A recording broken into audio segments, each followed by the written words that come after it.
നമസ്കാരം, എല്ലാവർക്കും ദിയാസ് കിച്ചൻ റൂമിലേക്ക് സ്വാഗതം. അങ്ങനെ ഓണം വരവായി, എല്ലാവരുടെയും ഓണ പ്രിപ്പറേഷൻസൊക്കെ എവിടം വരെയായി. ഞാനും ചെറുതായിട്ടൊക്കെ തുടങ്ങിയിട്ടുണ്ട്. ഇപ്പോൾ ഓണം റെസിപ്പി ആയിട്ട് ഞാൻ 2 റെസിപ്പീസാണ് ഇപ്രാവശ്യം ഇടുന്നത്. ഒന്ന് കൂട്ടുകറിയും മറ്റൊന്നൊരു പായസവും. അപ്പോൾ ഇന്ന് ഞാൻ തയ്യാറാക്കാൻ പോകുന്നത് കൂട്ടുകറി, അതായത് കടല ചേർത്തിട്ടുള്ള ഒരു കൂട്ടുകറിയാണ്. ഇത് പാലക്കാട്, തൃശ്ശൂർ ആ ഭാഗങ്ങളിലാണ് ഈ കൂട്ടുകറി ഫേമസ് ആയിട്ടുള്ളത്. അപ്പോൾ എല്ലാവർക്കും നല്ലൊരു ഓണം ആശംസിക്കുന്നു. അതുപോലെ തന്നെ റെസിപ്പീസ് ഇഷ്ടപ്പെട്ടാൽ ഫ്രണ്ട്സും ഫാമിലിയായിട്ടൊക്കെ ഒന്ന് ഷെയർ ചെയ്തും കൂടെ സപ്പോർട്ട് ചെയ്യണേ. അപ്പോൾ റെസിപ്പി എങ്ങനെ ഉണ്ടാക്കാൻ കണ്ടു നോക്കാം. അതിന് വേണ്ടിയിട്ട് ആദ്യത്തെ സ്റ്റെപ്പ് എന്നുള്ളത് കടല ഒന്ന് വേവിച്ചെടുക്കണം. അതിന് വേണ്ടിയിട്ട് ഞാനിവിടെ 1/2 കപ്പ് കറുത്ത കടല എടുത്തിട്ടുണ്ട്. ഇത് ഒരു 5 മുതൽ 6 മണിക്കൂർ നേരം കുതിർത്ത് വെച്ചതാണ്. ഇനി ഇതൊരു കുക്കറിൽ കുറച്ച് വെള്ളവും കൂടെ ഒഴിച്ചിട്ട് നന്നായിട്ടൊന്ന് വേവിച്ചെടുക്കുക. അതായത് ഒരു 3 വിസിൽ വരുന്നവരെ ഒന്ന് വേവിച്ചെടുക്കുക. ഉപ്പും മഞ്ഞൾപ്പൊടിയും ഒരു 3 കപ്പ് വെള്ളം കൂടെ ഒഴിച്ചിട്ട് നന്നായിട്ടൊന്ന് വേവിച്ചെടുക്കാം. കടല വേകുന്ന സമയം കൊണ്ട് നമുക്ക് കുറച്ച് പച്ചക്കറികളൊന്ന് റെഡിയാക്കി എടുക്കാം. ഞാനിവിടെ 2 ഇടത്തരം നേന്ത്രക്കായ തോല് മാറ്റിയതിന് ശേഷം ഇങ്ങനെ ചെറിയ ക്യൂബ്സായിട്ട് കട്ട് ചെയ്തെടുത്തിട്ടുണ്ട്. ചേനയും അതുപോലെ എടുത്തിട്ടുണ്ട്. ഇനി അടുത്തായിട്ട് കുറച്ച് വെള്ളരിക്കയാണ് എടുത്തിട്ടുള്ളത്. വെള്ളരിക്കയ്ക്ക് പകരം വേണമെന്നുണ്ടെങ്കിൽ കുമ്പളങ്ങ വേണമെങ്കിൽ എടുക്കാം. വെള്ളരിക്കയും തോലൊക്കെ മാറ്റിയിട്ട് ഇതുപോലെ ക്യൂബ്സായിട്ട് കട്ട് ചെയ്തെടുക്കുക. എല്ലാം ഓരോ കപ്പ് വീതമാണ് എടുത്തേക്കുന്നത്. ഇനി അടുത്തായിട്ടൊരു മൺചട്ടി എടുത്തിട്ടുണ്ട്. ഇങ്ങനത്തെ നാടൻ റെസിപ്പീസ് മൺചട്ടിയിൽ ഉണ്ടാക്കുമ്പോൾ പ്രത്യേക ഒരു ടേസ്റ്റാണ്. ഇനി ഇതിലോട്ട് നമ്മൾ കട്ട് ചെയ്ത് വെച്ചേക്കുന്ന പച്ചക്കറികൾ ഓരോന്നായിട്ട് ഇട്ട് കൊടുക്കാം. അപ്പോൾ നേന്ത്രക്കായൊക്കെ കട്ട് ചെയ്തതിന് ശേഷം കുറച്ച് വെള്ളത്തിൽ ഇട്ട് വയ്ക്കുക. നമ്മൾ കുക്ക് ചെയ്യുന്നതിന് തൊട്ട് മുന്നേ മാത്രമേ വെള്ളത്തിൽ നിന്ന് എടുത്ത് മാറ്റാവൂ. ആദ്യം തന്നെ ചേന ചേർക്കുന്നുണ്ട്, വെള്ളരിക്ക ചേർക്കുന്നുണ്ട്, അതുപോലെ തന്നെ നേന്ത്രക്കായും ചേർക്കുന്നുണ്ട്. അപ്പോൾ ഇത് വേണമെങ്കിൽ നമുക്ക് കുക്കറിലും വേവിച്ചെടുക്കാം. പക്ഷേ കൂട്ടുകറിക്ക് പച്ചക്കറികൾ ഒട്ടും വെന്ത് ഉടഞ്ഞു പോകാൻ പാടില്ല, പാകത്തിന് വേകാനേ പാടുള്ളൂ. അതുകൊണ്ട് തന്നെ നമ്മൾ പച്ചക്കറികൾ കട്ട് ചെയ്യുമ്പോൾ കഴിയുന്നതും ഇതുപോലെ ചെറിയ ചെറിയ പീസസ് ആയിട്ട് തന്നെ കട്ട് ചെയ്തെടുക്കുക. എന്നാൽ പെട്ടെന്ന് തന്നെ വെന്ത് കിട്ടും.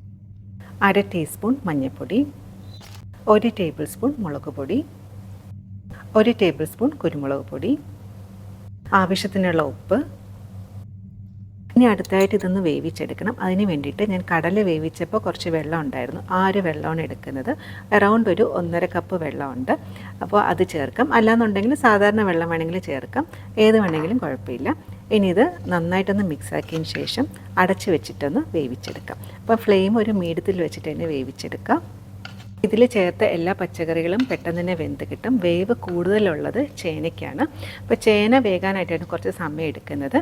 ബാക്കിയെല്ലാം പെട്ടെന്ന് തന്നെ വെന്ത് കിട്ടും. പിന്നെ വെള്ളരിക്കയിൽ തന്നെ വെള്ളം ഇറങ്ങുന്നുണ്ട്. അതുകൊണ്ട് തന്നെ ഒരു 1.25 മുതൽ 1.25 കപ്പ് വെള്ളം ചേർത്താൽ മതിയാവും. കുറച്ച് കരിവേപ്പില. ഇനി ഇത് അടച്ച് വെച്ചിട്ട് ഒരു മീഡിയം ഫ്ലെയിമിൽ വേവിച്ചെടുക്കാം. അറൗണ്ട് ഒരു 15 മിനിറ്റെങ്കിലും എടുക്കും നന്നായിട്ടൊന്ന് വെന്ത് കിട്ടാനായിട്ട്.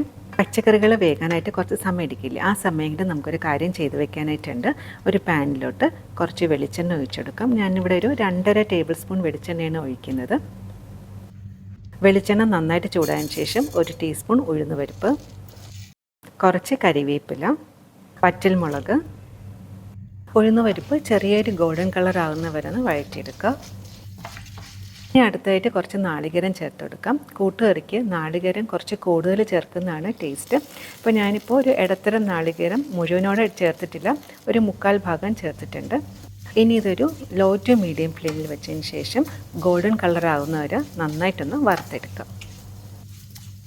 ഇനി ഇത് നന്നായിട്ടൊന്ന് റോസ്റ്റ് ചെയ്തെടുക്കുക. റോസ്റ്റ് ചെയ്യുമ്പോൾ ഫ്ലെയിം ഒരു ലോ തന്നെ വെക്കാനായിട്ട് ശ്രദ്ധിക്കുക. അല്ലാന്നുണ്ടെങ്കിൽ തേങ്ങ പെട്ടെന്ന് തന്നെ കരിഞ്ഞു പോവും. ഇനി ഇതിലോട്ട് ഒരു ചെറിയ സ്പൂണ് നല്ല ജീരകം ചേർക്കാം.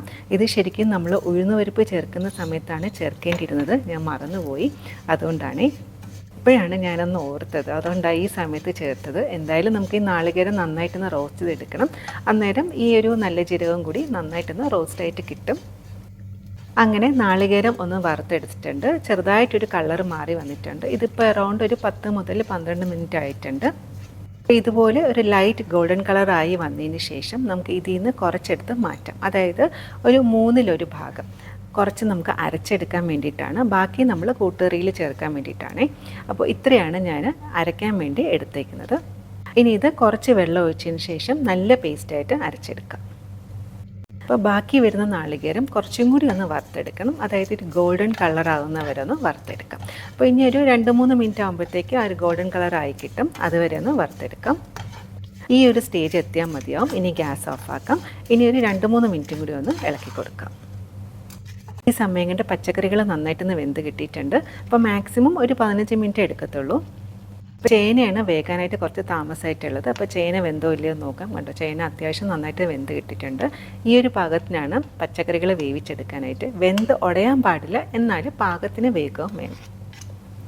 വേവിച്ച് വെച്ചേക്കുന്ന കടല ചേർക്കാം. വെള്ളം ഉണ്ടെന്നുണ്ടെങ്കിൽ വെള്ളത്തോട് കൂടി തന്നെ ചേർക്കാം.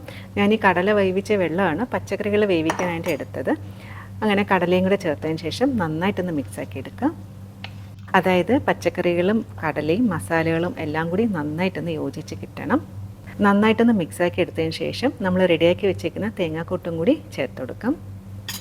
ഈ നിർബന്ധമായിട്ട് ചേർക്കാനുള്ളതാണ് കുറച്ച് ശർക്കര പൊടിച്ചത്. ഒന്നുകിൽ ശർക്കര പൊടിച്ചത് ചേർക്കാം, അല്ലാന്നുണ്ടെങ്കിൽ ഒരു ചെറിയ പീസ് ശർക്കര ചേർക്കാം. ശർക്കര പൊടിച്ചതാണ് ചേർക്കുന്നുണ്ടെങ്കിൽ ഒരു 2 ടേബിൾ സ്പൂൺ ചേർക്കാം. അപ്പോൾ ഇത് മസ്റ്റായിട്ട് ചേർക്കണം കേട്ടോ. കാരണം നമ്മളിതിൽ കുറച്ച് കുരുമുളക് പൊടിയും അതുപോലെ തന്നെ മുളക് പൊടിയും ചേർക്കുന്നുണ്ട്. അതുകൊണ്ട് കുറച്ചൊരു എരിവുണ്ടാവും. പിന്നെ ഈ ഒരു ശർക്കരയും കൂടെ ചേർക്കുമ്പോൾ കുറച്ചൊരു മധുരം ഉണ്ടാകും കേട്ടോ. അപ്പം എരിവും അതുപോലെ തന്നെ കുറച്ച് മധുരവും കൂടെ നിറഞ്ഞതാണ് കൂട്ടുകറി. വളരെ ടേസ്റ്റിയാണ്. ഇനി ഇതെല്ലാം കൂടി നന്നായിട്ടൊന്ന് മിക്സാക്കി എടുക്കാം. അതായത് നമ്മൾ ചേർത്ത ശർക്കരയൊക്കെ ഒന്ന് അലിഞ്ഞ് ഇതിലോട്ടൊന്ന് മിക്സായി വരണം. അപ്പോൾ നന്നായിട്ടൊന്ന് ഇളക്കിയതിന് ശേഷം അടച്ച് വെച്ചിട്ട് ഒരു 2 അല്ലെങ്കിൽ 3 മിനിറ്റ് ഒന്ന് വേവിച്ചെടുക്കാം. അപ്പോൾ ഇത് അധികം നേരം വേവിച്ചെടുക്കേണ്ട, മാക്സിമം ഒരു 2 അല്ലെങ്കിൽ 3 മിനിറ്റ്. അതായത് നമ്മളിതിൽ ചേർത്ത എല്ലാ കറികളും നന്നായിട്ടൊന്ന് യോജിച്ച് കിട്ടാൻ വേണ്ടിയിട്ടാണ് ഇങ്ങനെ ചെയ്യുന്നത്. ഇപ്പോൾ ഒരു 3 മിനിറ്റ് ആയിട്ടുണ്ട്. ലിഡ് ഓപ്പണാക്കി നോക്കാം. നോക്കുകണ്ടോ, കൂട്ടൊക്കെ നന്നായിട്ടൊന്ന് പിടിച്ച് കിട്ടിയിട്ടുണ്ട്. നമ്മൾ ഒഴിച്ച വെള്ളമൊക്കെ പാകത്തിനായിരുന്നു. അപ്പോൾ ഇനി ഇത് ടേസ്റ്റ് നോക്കാം. ഉപ്പ് ആവശ്യമാണെങ്കിൽ ഉപ്പ് ചേർക്കാം. ഞാൻ ഉപ്പ് നോക്കിയപ്പോൾ കുറച്ചൊരു ഉപ്പിൻ്റെ കുറവുണ്ടായിരുന്നു. അപ്പോൾ കുറച്ച് ഉപ്പും കൂടി ചേർത്തിട്ടുണ്ട്. ഇനിയും ലാസ്റ്റ് സ്റ്റെപ്പാണ്, നമ്മൾ നേരത്തെ വറുത്ത് വെച്ചേക്കുന്ന നാളികേരം കൂടി ചേർത്തെടുക്കാം. നാളികേരം ചേർത്തതിന് ശേഷം എല്ലാം കൂടി നന്നായിട്ടൊന്ന് മിക്സാക്കി എടുക്കുക. നമ്മൾ ചേർത്ത കൂട്ടും നാളികേരം കൂടി നന്നായിട്ടൊന്ന് യോജിച്ച് കിട്ടണം. ഇതിൽ ചേർത്ത വെള്ളത്തിൻ്റെ അളവ് പാകത്തിനായിരുന്നു. കുറച്ച് വെള്ളം കൂടിപ്പോവാണെന്നുണ്ടെങ്കിൽ കുറച്ച് നേരം ഹൈ ഫ്ലെയിമിൽ വെച്ചിട്ടൊന്ന് വറ്റിച്ചെടുക്കാം. അപ്പോൾ ഈ ഒരു അളവിന് എടുക്കുകയാണെങ്കിൽ പാകത്തിന് തന്നെ ആയിരിക്കും. അപ്പോൾ ഇത് കൂട്ടുകറി കുറച്ച് കുഴഞ്ഞിരിക്കുന്നതാണ് കൂടുതൽ ടേസ്റ്റ്. കണ്ടോ, കൂട്ടുകറി ഈ ഒരു പാകത്തിനാണ് കിട്ടേണ്ടത്. ഇത് ചെറുതായിട്ട് തണുക്കുമ്പോൾ കുറച്ചും കൂടി ഒന്ന് ഡ്രൈ ആയി കിട്ടും. എന്നാലും കുഴഞ്ഞിരിക്കുന്നതാണ് കൂടുതൽ ടേസ്റ്റ്. ഇനി ഗ്യാസ് ഓഫാക്കാം, ലിഡ് വെച്ചൊന്ന് അടച്ചെടുക്കാം. അങ്ങനെ നമ്മുടെ സദ്യ സ്പെഷ്യൽ കൂട്ടുകറി റെഡി ആയിട്ടുണ്ട്. ഇത് വളരെ ടേസ്റ്റിയാണ് കേട്ടോ. അതായത് ഞാൻ നേരത്തെ പറഞ്ഞ മാതിരി കുറച്ച് എരിവും കുറച്ച് മധുരമൊക്കെ ഉണ്ട്. ഇന്നത്തെ റെസിപ്പി എല്ലാവർക്കും ഇഷ്ടപ്പെട്ടാണെന്ന് വിചാരിക്കുന്നു. ഇത് തൃശ്ശൂർ, പാലക്കാട് ആ ഒരു ഭാഗത്താണ് ഈ ഒരു കൂട്ടുകറി ഉണ്ടാക്കുന്നത്. എനിക്കിത് ഭയങ്കര ഇഷ്ടമാണ്. ശരിക്കും ഞാൻ ട്രിവാൻഡ്രത്തു നിന്നാണ്. ഞങ്ങളുടെ സൈഡിൽ കൂട്ടുകറി എന്ന് പറയുന്നത് ഉരുളക്കിഴങ്ങ് ചിലപ്പം വടയും കൂടെ ചേർത്തിട്ട് വട കൂട്ടുകറി എന്ന് പറയും. കുറച്ച് ഗരം മസാലയൊക്കെ ചേർത്തിട്ട് കുറച്ച് സ്പൈസി ആയിട്ട് ഇലയിൽ വയ്ക്കാൻ പാകത്തിനാണ് ഉണ്ടാക്കുന്നത്. അപ്പോൾ ഇത് വേറെ സ്റ്റൈലിലുള്ള ഒരു കൂട്ടുകറി. ഇത് പാലക്കാടൊക്കെ തൃശ്ശൂർ ആ ഏരിയയിലൊക്കെയാണ് ഈ ഒരു കൂട്ടുകറി ഉണ്ടാക്കാറ്. അപ്പോൾ ഇത് ട്രൈ ചെയ്തിട്ട് ഫീഡ്ബാക്കും കൂടെ അറിയിക്കാൻ മറക്കരുത്. അടുത്തത് പായസ റെസിപ്പി ആയിട്ട് കാണാം. അപ്പോൾ എല്ലാവർക്കും നല്ലൊരു ഓണം ആശംസിക്കുന്നു. താങ്ക്